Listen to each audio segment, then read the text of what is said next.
আমার জন্য নাকি এখন মানুষ ব্যবসাই করতে পারতেছে না। একজন ভাই লিখেছেন, আপনার জন্য আমরা আর ব্যবসা করতে পারবো না মনে হয়। তো আমি সেখানে রিপ্লাই করেছিলাম, কেন ভাই একটু ডিটেলে বলবেন। তারপর উনি বলেছিল, আপনি যে বদনাম করতেছেন তাই এই বোর্ডের ফার্নিচারের ব্যবসা আমরা করি। আপনাকে আমি বলতেছি, যদি আমি আসলে বদনাম করতাম আপনারা সত্যি সত্যি বিজনেস করতে পারতেন না। আমার এই ভিডিও দেখার পরে অনেক আপুরাই বলেছে, আপনার ভিডিও দেখার পরে আমার শখ মিটে গেছে ফার্নিচারগুলো কেনার।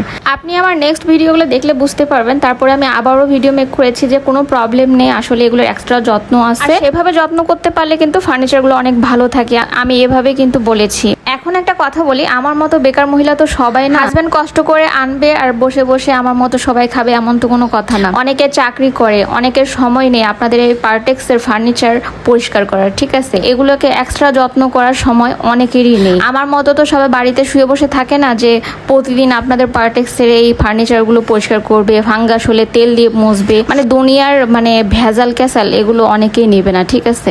আর এই সমস্ত ফার্নিচার লাইফ টাইমও টিকবে না, ঠিক আছে?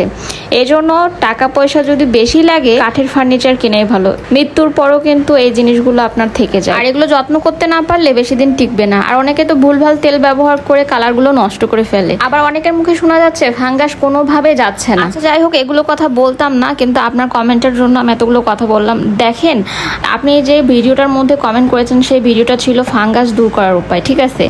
আমি আরও মানুষকে হেল্প করার জন্য ফাঙ্গাসটা কিভাবে দূর করা যায় ওই ভিডিওটা না দিলে তো আমি বুঝতামই না এত মানুষ এই প্রবলেমে ভুগছে, ঠিক আছে?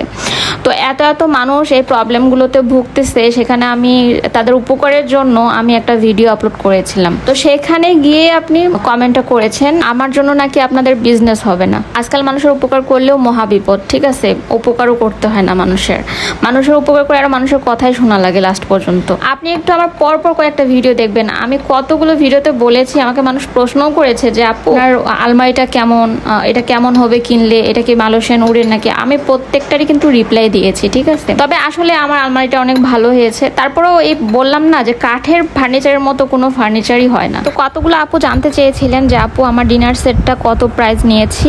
আমি ডিনার সেট নিই নাই, এগুলো হচ্ছে আমার আলাদা আলাদা করে কিনা সবকিছুই। আর যারা ওয়াল শোকেসটার পিকচার চাইছিলেন তারা ইনবক্সে আবার একটু আমাকে নক করবেন, কারণ আমি আপনাদের কমেন্টগুলো আর পাচ্ছি না, অনেক ভিতরে চলে গেছে তো।